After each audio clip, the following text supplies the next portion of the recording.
Well, thank you very much, Mr. Speaker. It's an honor to be able to rise in this place on behalf of the great people of not just Southwest Saskatchewan, but also West Central Saskatchewan. With the redistribution of the ridings after the past federal election, I've taken on some significant area to the north of what the old riding used to be, and it's an honor to be able to represent people from that new area. And I just want to thank them for trusting me to be able to be their representative here in the House for a third time. So, yeah, thank you. Now, while I was out on the campaign trail, I was door knocking in a town, the town of Bigger. If you think New York is big, they're bigger. So that's one of their sayings of the town. It's great. It's a great community. And I was door knocking there, though, and I knocked on this one door, and this mom answered, and she's a single mom. And she had a couple young kids, and she was working as an EA in the local school there. And as the conversation was going on, she was talking about how unaffordable life has become, talking about the struggles of a single mom and the plight that she was at with having her former partner not doing a good job of the spousal and the child support payments as well too, and the lack of enforcement around that. And the reason why that matters, Mr. Speaker, is you have a story of this young lady in Bigger and the struggles that she's going through in life.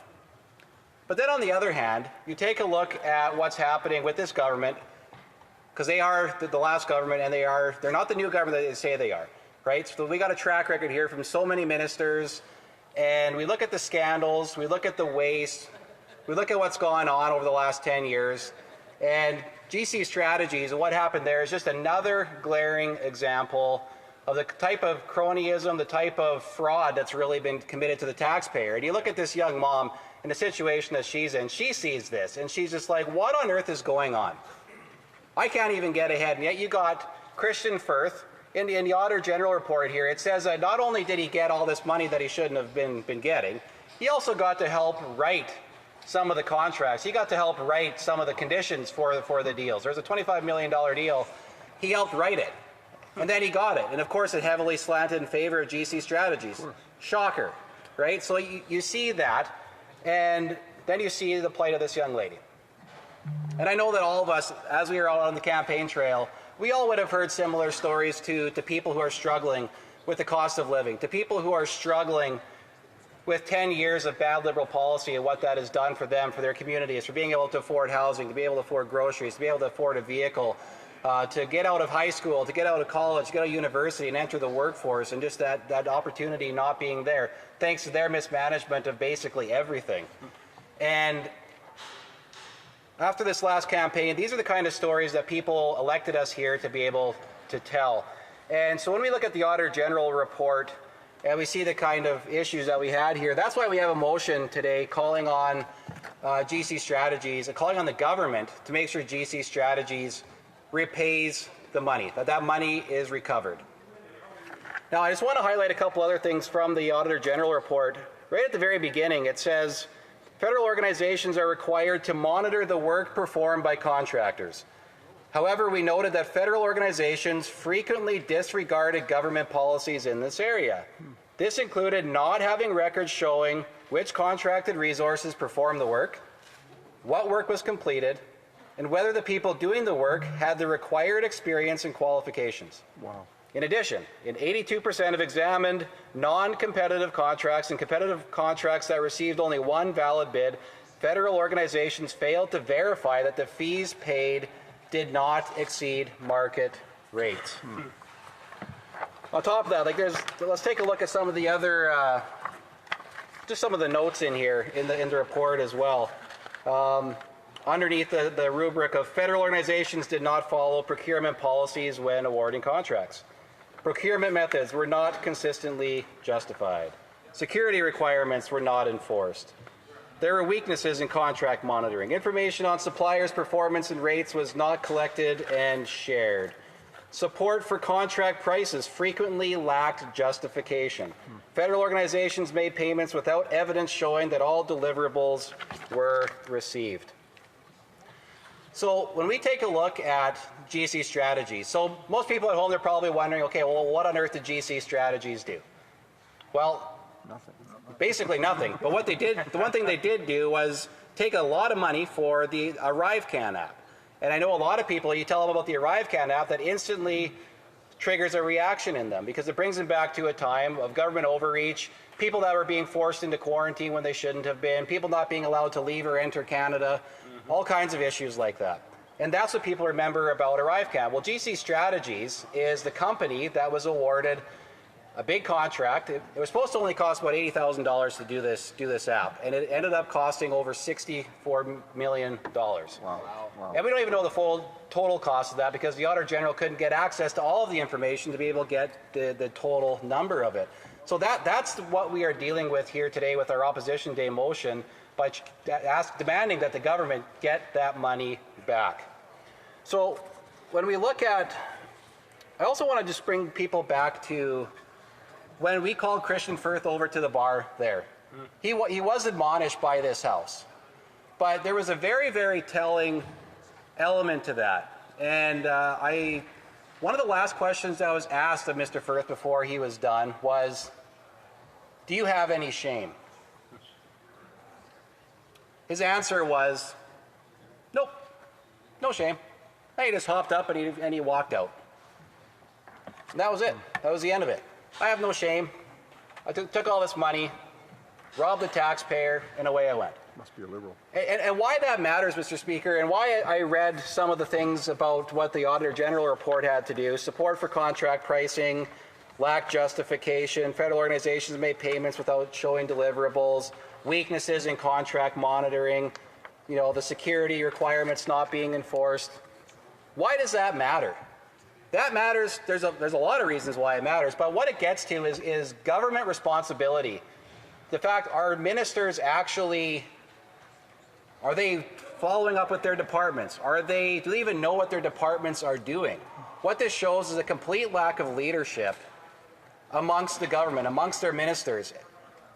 And what happened to those ministers? Well, most of them got re-elected and they got put back into cabinet. In lots of cases, they got promoted to even higher portfolios with more responsibility.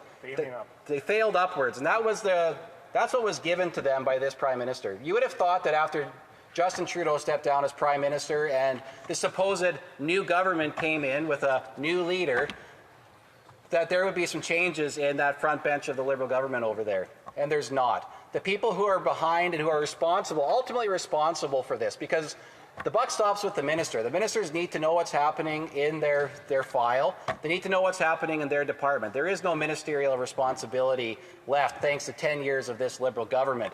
And GC Strategies is one of just many, many examples as to why people are so sick and tired of the government corruption coming from there. I'm going to take us back to 2019, Mr. Speaker. When I was first elected, one of the first speeches I stood up in this House to speak on was the Joe Pescisolito report. Another former Liberal who's in breach of ethics. And then we also had the SNC-Lavalin scandal. We're all pretty familiar with what happened under that situation. We had the Green Slush Fund, which seized this place up for a number of months prior to the election, talking about Liberal scandal. Again, and there's so many other scandals that are woven in between all of that. And we got new members from the government standing up giving their first speeches today. What are they giving their first speeches on? Well, it's our motion today on Liberal government scandal.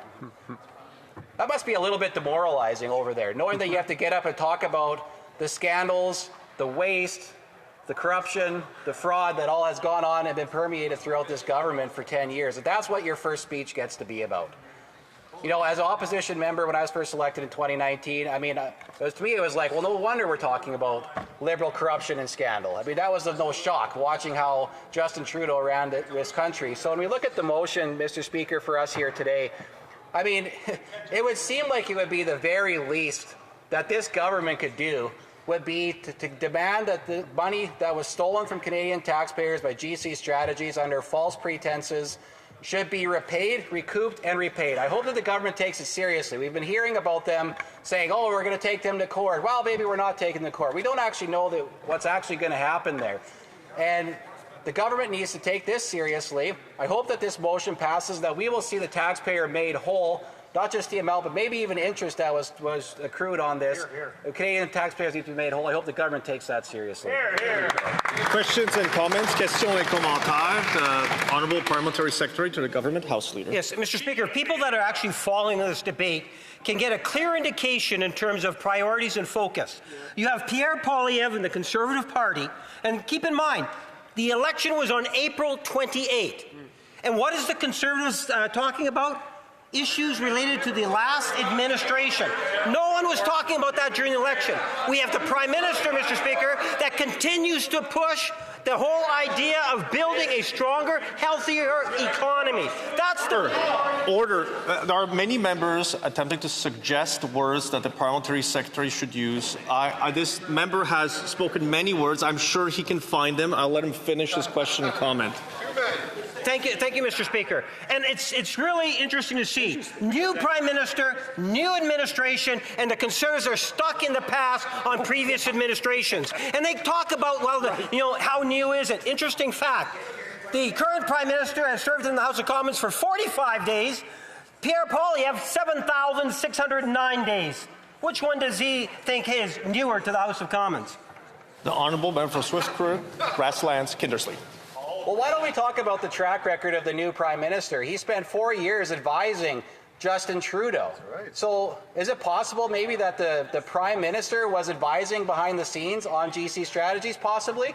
Was he advising behind the scenes? I mean, we don't know, because he won't file all of his disclosures. He would be tying in with the Ethics Commissioner prior to becoming the Prime Minister. So when we look at how new this Prime Minister is, they're trying to say, oh, he's only been on the job for 45 days. No, he's been here. He openly admitted he started advising the Prime Minister back in 2020 even. So he is not new. He's been around the block for a long time. Questions and comments. The Honourable Member for Rimouskina Metapedia. Thank you very much, Mr. Speaker.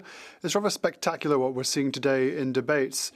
The Liberals are slinging mud at the other party, saying, well, there was the former GC Strategies company that the Harper government accepted, but now the Conservatives apparently did this or did that. But now the Conservatives sling mud back, saying that GC Strategies is the worst. Yesterday, something historic happened. A minority government said it was time for a coalition, the Conservative-Liberal coalition, which is the Anti-Quebec Alliance, because it's time to accept that it's time to admit that the Conservatives have done nothing to try and get Quebec's money back. GC Strategies is a scandal, but past scandals were not a scandal when it was the Conservatives. So why was it okay then, but not now? Grasslands, Kindersley. Well, Mr. Speaker, after the election was over, and even when it was on the doors of the election, people were very clear. If we formed government, they wanted to get answers on where the Liberal scandals. They wanted to see some accountability for these guys. The Green Slush Fund, SNC Lavalin, GC Strategies, the list goes on and on and on and on. And now that we are in opposition, they want us to keep pushing the government on these things. So as the opposition, we're going to continue to demand accountability for this government for the things they've done in the past, because they are not a new government, but also the things that they're going to do in the future, because the best indicator of the future is the past. When we look at this Liberal government, we know exactly how this is going to go. Questions and comments. Questions et commentaires. The Honourable Member for Caribou, Prince George. Thank you. Through you, Mr. Speaker, to our honourable colleague, this government and these members here, they like to stand up and say it's a new government, it's a new day, it's a new Prime Minister. We should be looking forward, not backwards. So through you, Mr. Speaker, I want to ask my honourable colleague, well, if it's a new day, a new man with a plan who has no ties to GC, how come he just doesn't ask for the money back? The Honourable Member. Yeah, I want to thank my colleague for that great question. It should be really simple for the Prime Minister to say, well, I wasn't part of that, so I demand the money back. That should be really simple. It should be really easy for him to do that. If he's as new, if he's as clean as they say that he are, but because he's been behind the scenes for 4 or 5 years, I think it puts him in a tough spot to be the one to come up here and demand for the money. That's why the opposition is holding this government accountable with motions like this that are demanding that that money be recovered on behalf of the taxpayer, because what happened was ridiculous, it was criminal, and people want to see accountability, not just for Christian Firth, but for this government.